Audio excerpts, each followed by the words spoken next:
My dear fellow citizens, I extend my heartiest greetings to all of you on the eve of Independence Day.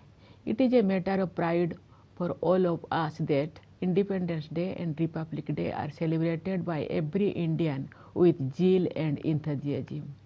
These are the days that specially remind us of our being proud Indians. The 15th of August is a date etched in our collective memory during the long years of colonial rule. Generations of Indians dreamt of the day of independence. Men and women, old and young, from all parts of the country, yearned to throw away the yoke of foreign rule.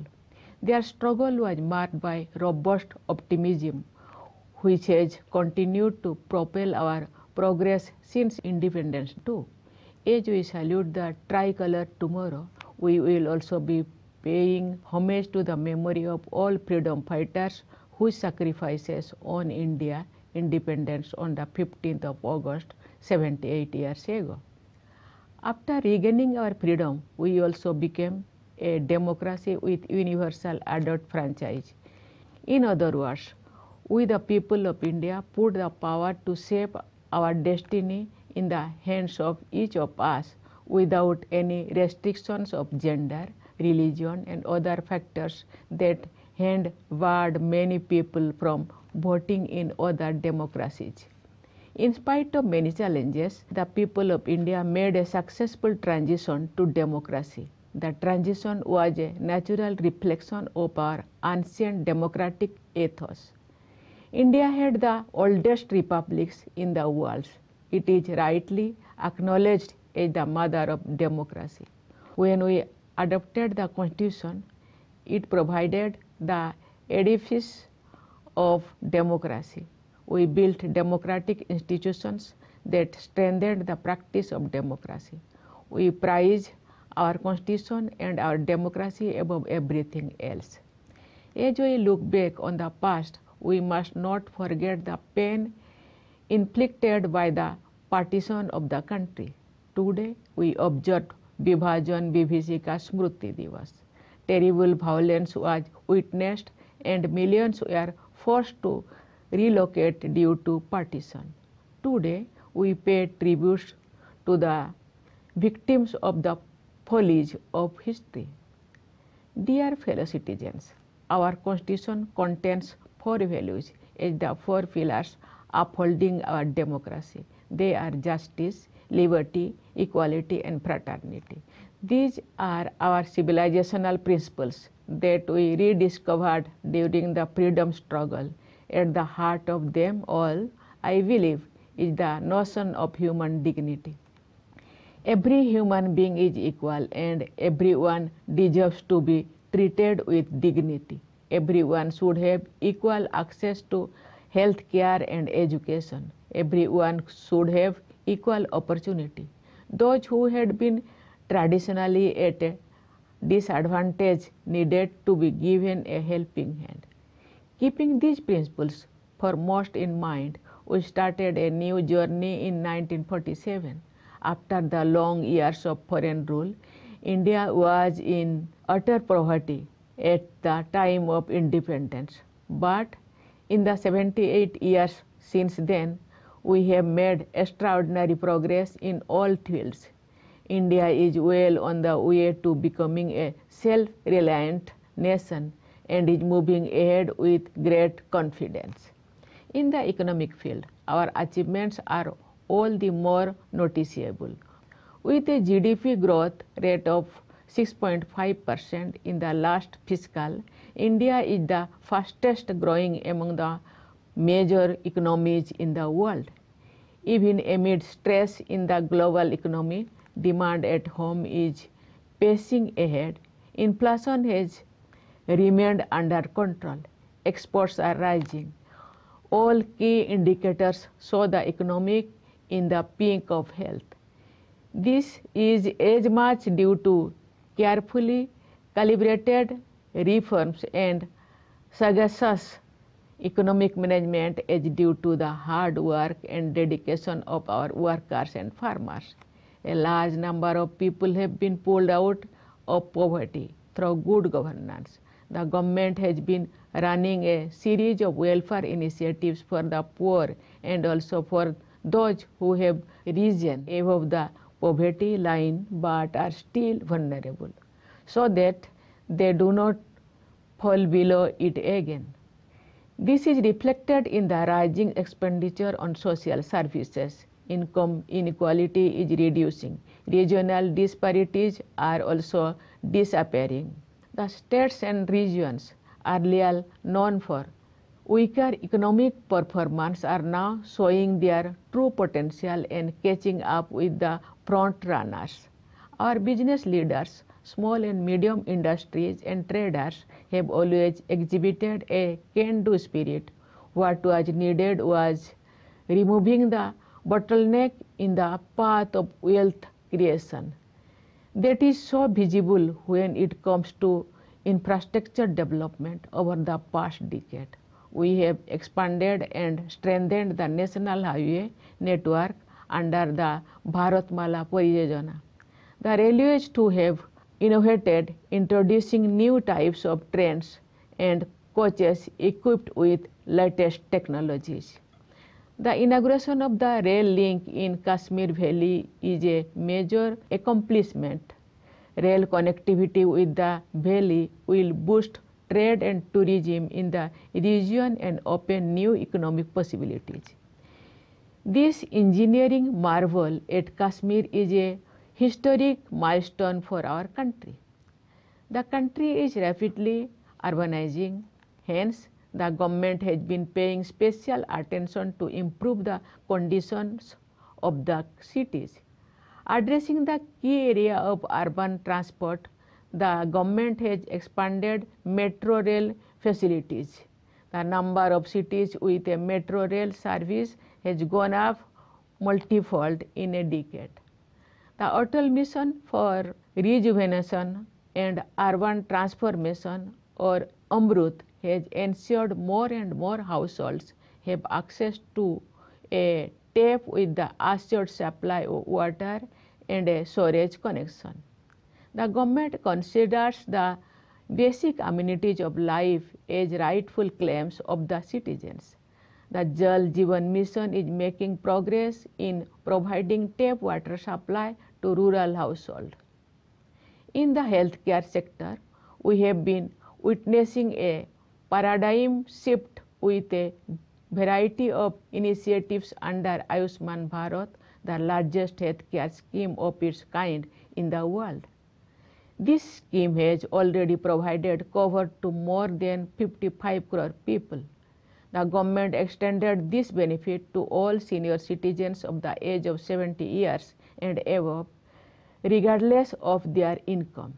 As inequalities in access are removed, the poor and the lower middle class also benefit from the best possible healthcare facilities. In this digital age, it is apt that one sector in India that has seen the most dramatic advances is information technology.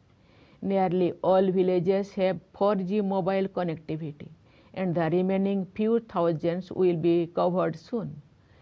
This has made possible large-scale adoption of digital payment technologies, in which India has become a world leader in a short span. It has also supported direct benefit transfer, which ensures that welfare benefits reach the intended beneficiaries without glitch and leakage. More than half of the total number of digital transactions in the world take place in India. These developments have created a vibrant digital economy whose contribution to the country's GDP is increasing year on year. Artificial intelligence is the next stage of technological advancement and has already entered our lives. The government has launched the India AI mission to strengthen the country's AI capabilities. It is also helping to build AI models that answer to India's specific requirements.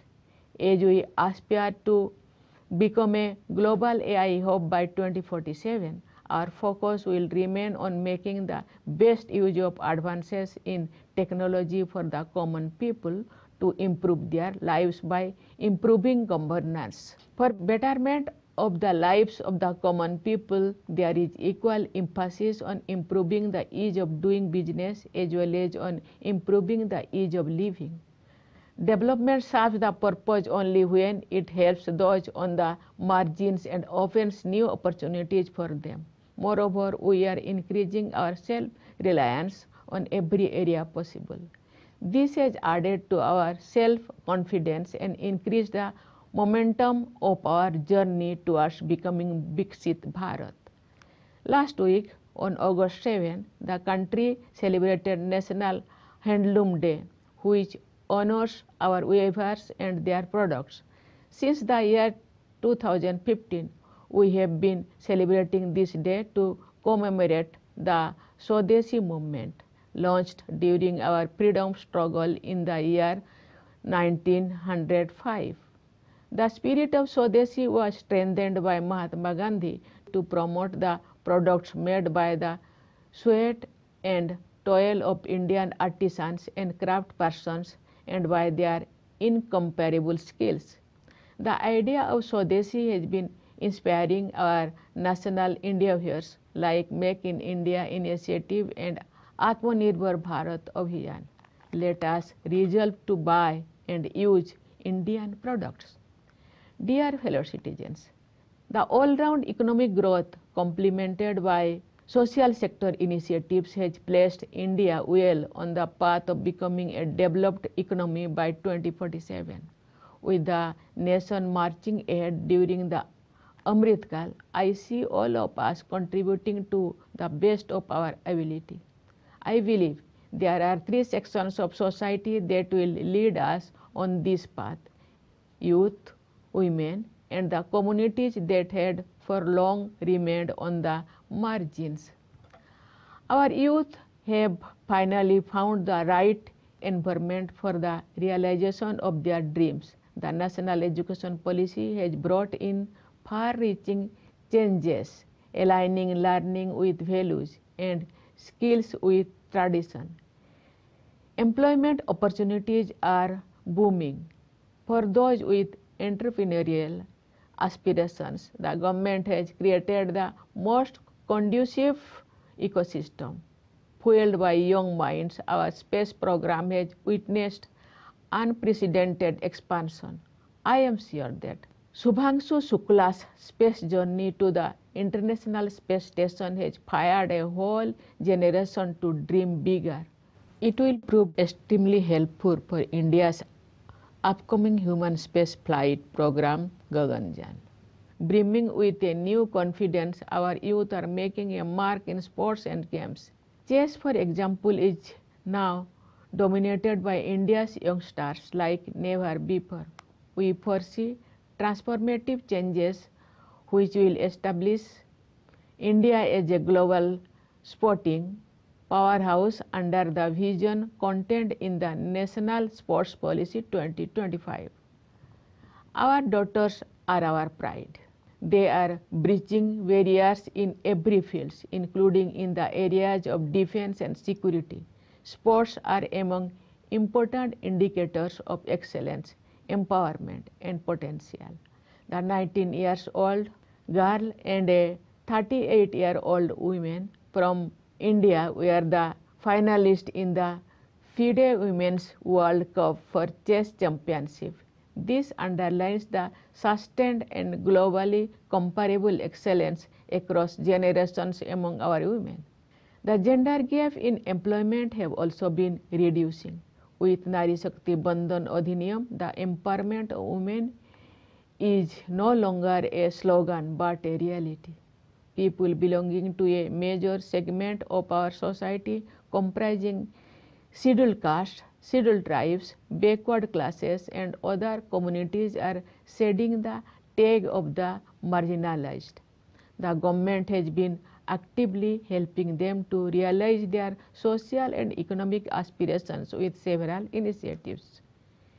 India is moving ahead at a faster pace towards realizing its true potential. across our reforms and policies have created an effective platform. I can see a bright future ahead in which every one of us will be energetically contributing to the prosperity and happiness of all of us. We are moving ahead towards that future with sustained good governance and zero tolerance for corruption. Here I am reminded of an important statement by Mahatma Gandhi. He had noted, and I quote, "Corruption and hypocrisy ought not to be inevitable products of democracy."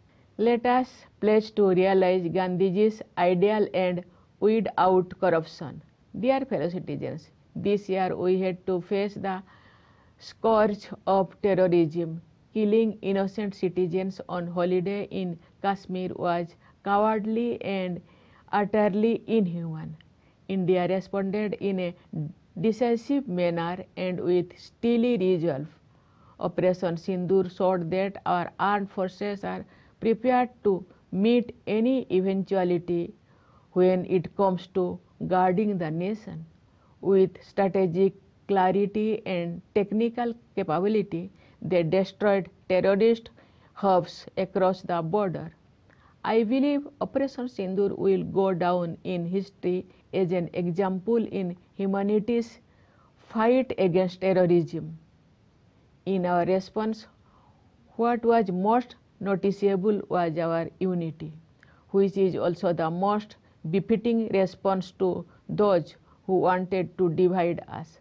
Our unity was on display also in the multi-party delegations of the members of parliament that reached out to various nations to explain India's position. The world has taken note of India's stance that we will not be the aggressor, but we will not hesitate to retaliate in defense of our citizens. Operation Sindoor was also a test case of the Atmanirbhar Bharat mission in the defense sector. The outcome has proved that we are on the right path. Our indigenous manufacturing has achieved the critical level that makes us self-sufficient in meeting many of our security requirements. These are landmark achievements in India's defense history since independence. Dear fellow citizens, I would like to take this opportunity to urge all of you to do what you can to protect the environment. To respond to the challenge of climate change, we must also change. We must change our habits and our worldview. We must change our relationship with our land, rivers, mountains, and with flora and fauna. With contribution from all of us, we will leave behind a planet in which life will be flourishing in natural order. Dear fellow citizens, I have in mind especially the soldiers guarding our borders and the police as well as central armed police forces. I extend my greetings to the members of the judiciary and the civil services. My Independence Day greetings to the Indian officials in the missions abroad and also to the Indian diaspora. I once again extend my greetings for Independence Day. Thank you. Jai Hind, Jai Bharat.